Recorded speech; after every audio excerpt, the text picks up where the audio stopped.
hicieron construir barcos, las crónicas indígenas lo cuentan, barcos de piel de foca, de lobo. Claro, era el mismo tipo de barco que habían conocido antes los hombres de la Edad del Bronce. Y era fácil de construir, era un canasto, un armazón de rama, y encima tendían y cosían pieles de lobo que son muy impermeables. Y se fueron hacia el sur. Desembarcaron en primer lugar en Lambayeque o en Chanchan, dos ciudades del reino Mochica de aquel entonces, en la costa, muy cálida por cierto, que tenía los Mochica, un cierto nivel de civilización, pero los vikingos por las buenas o por las malas se apoderaron del lugar. Cambió la dinastía y surgió entonces el reino de Chimor, que sucedió al reino Mochica. Tenemos un sinnúmero de vasijas hechas, o sea, antes o después de la conquista vikinga. Y estas vasijas nos muestran, si son posteriores naturalmente, individuos barbados, con caras sumamente inteligentes, muy vivas y con un arte cerámico realmente excepcional. Bueno, los vikingos hicieron lo mismo que en Quito. Sacaron la dinastía anterior, se establecieron gente propia en el lugar y fueron bajando. Fueron bajando hasta un puerto que está justo debajo del lago de Titicaca, en el Pacífico, un puerto que se llama todavía hoy Hilo. Hilo no es palabra quichua ni aymara. ¿De dónde viene? Viene de la palabra nórdica ili, que significa piedra de ancla. Las anclas de aquel entonces no eran de hierro, sino que era una piedra redonda. Y el sentido de la palabra hilo es entonces fondeadero. Fue el lugar donde desembarcaron los vikingos. No olvidemos que hacía relativamente poco tiempo que los vikingos habían abandonado la tierra del norte de Europa. Eran acostumbrados al frío, no al calor tremendo de aquel entonces. Y entonces se encontraron en Hilo, en la zona, con los indios Urum, que dominaban toda la pendiente de los Andes hasta la laguna de Titicaca, donde viven todavía sus últimos descendientes. Eran esencialmente pescadores, tanto en el Pacífico como en el Titicaca.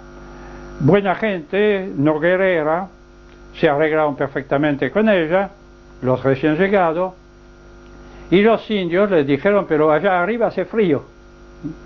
Y entonces subieron.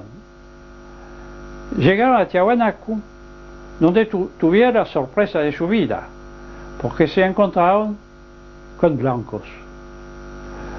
Blancos que eran los descendientes de los refugiados de Troya, que habían ya creado un estado en Tiahuanacu y que había ya edificado parte de los monumentos megalíticos que todavía vemos allá. Se pelearon o se arreglaron, no lo sabemos por supuesto, pero el hecho es que los vikingos tomaron la manija,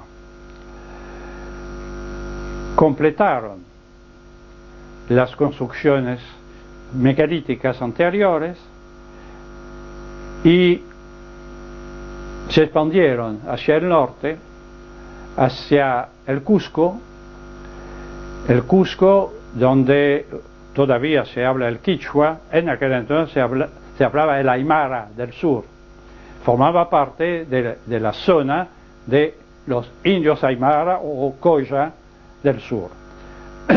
Y los vikingos allá, con la ayuda y con la técnica de los megalíticos que habían absorbido, construyeron la famosa fortaleza de Sacsayhuamán, que es algo impresionante.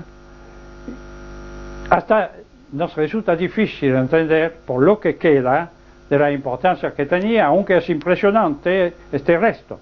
Porque en efecto, detrás de lo que queda, es decir, una muralla de bloques de 30 toneladas que se extiende sobre varios cientos de metros, había una serie de edificios, palacios, subterráneos, cuevas, corredores para salida de tropa, una cosa realmente muy perfeccionada. No era obra de los megalíticos propiamente dichos, sino de los vikingos. Los vikingos se quedaron en Tiahuanacu durante 300 años, ampliando su imperio, creando o perfeccionando los famosos caminos que llamamos caminos del Inca, que son muy anteriores al imperio incaico.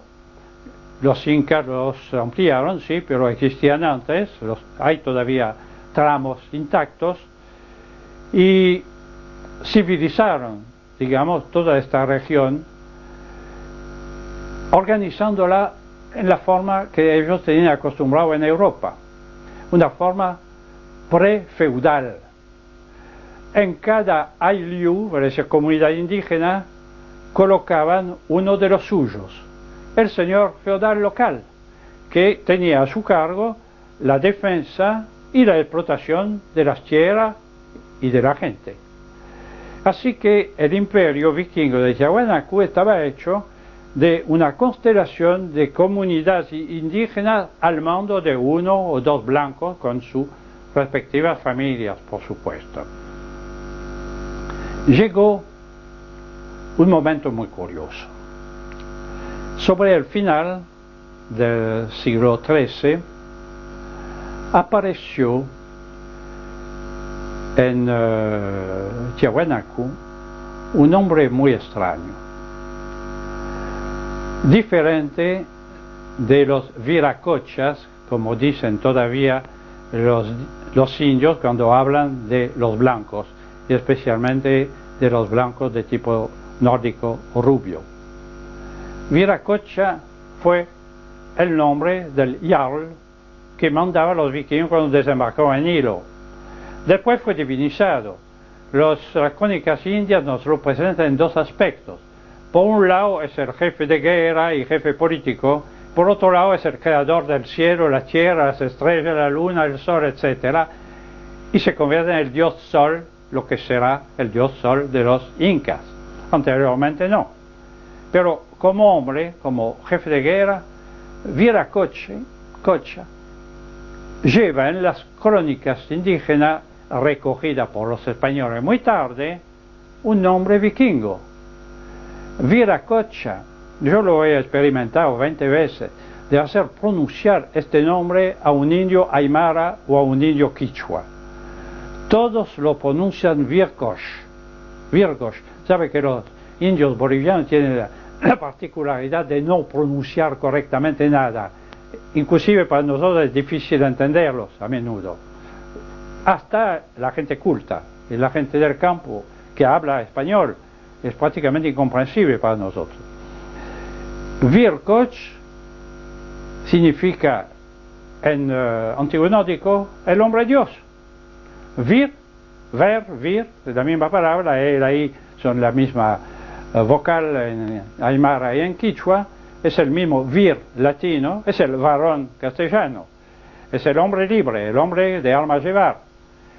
Y Kosh es el goth de los nórdicos, el hombre dios.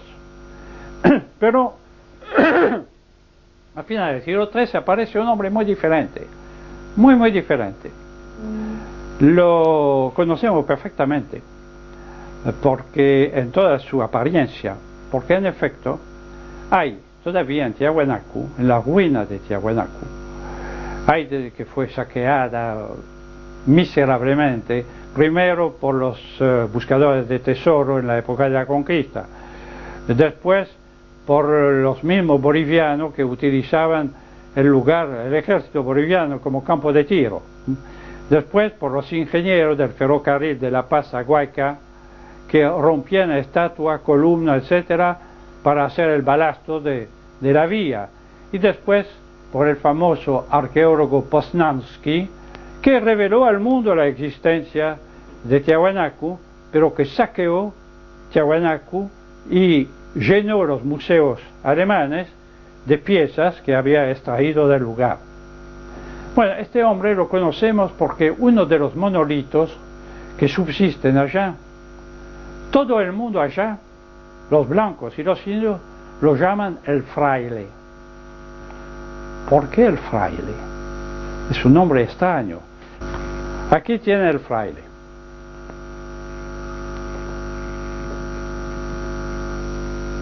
Ustedes lo ven con un vestido relativamente largo, con pantalones, pero tiene en la mano derecha algo roto, que tiene un mango que debía ser superado por otra cosa que no sabemos.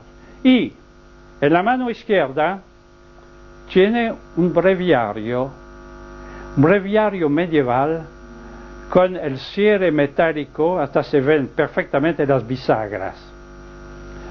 Esto sería ya extraño, por supuesto, encontrar esta especie de cura en el la Tiahuanaco vikinga. Pero mi fallecido amigo, el profesor Héctor Grelvin, que aquí se llamaba Greslebin, de ascendencia normanda, que trabajó durante 20 años, todos los veranos, allá en Tiahuanaco, y el arquitecto, además de arqueólogo, hizo un descubrimiento inverosímil. El fraile era y es la copia prácticamente exacta, estilo aparte, de la estatua de un apóstol desconocido que está en el portón central de la catedral de Amiens, en la frontera entre Normandía y Picardía. Es exactamente, tiene en la mano un ramo de flores, en la izquierda el mismo libro, y antropológicamente las dos caras, lo que no parece evidente cuando se ve la foto, las dos caras tienen las mismas características, la misma forma, los mismos rasgos. Esto indica entonces quién era este individuo que llegó con estas características a Tiahuanaco. Las crónicas nos hablan de él como de un evangelizador de la zona que entró a dura pena pasando por el Paraguay, donde se lo llamaba País Sumé. Los españoles convirtieron esto en Padre Tomé o Tomás, tomándolo por el apóstol Santo Tomás, que había evangelizado, según la tradición, las Indias, pero las Indias asiáticas. Bueno, confundieron todo eso, pero el País Sumé era indudablemente un sacerdote cristiano y dejó bastante tradiciones casi dogmáticas en las creencias de los indios guaraníes hasta hoy. Pero este hombre no buscaba a los guaraníes, esto era al pasar. Lo que quería era penetrar en el imperio vikingo de Tiahuanaco para evangelizar los indios, pero sobre todo los vikingos. Llegó a entrar por un motivo un poco particular, pero tengo que abrir un paréntesis porque si no, no me voy a hacer entender correctamente. Los vikingos de Tiahuanaco, en efecto, habían retomado contacto con Europa a través de sus caminos que cruzaban el Paraguay y el Guairá, hoy en día Santa Catarina brasileña, frente a la isla de Santa Catarina, mejor dicho, donde tenía un puerto. Y en Normandía, donde llegaron, se pusieron de acuerdo con los templarios. Templario era una orden siniestra en realidad, que no la orden de caballería valiente que se nos pinta. Y eran guerreros, sí, todo el mundo era guerrero en aquel entonces, pero eran sobre todo usureros.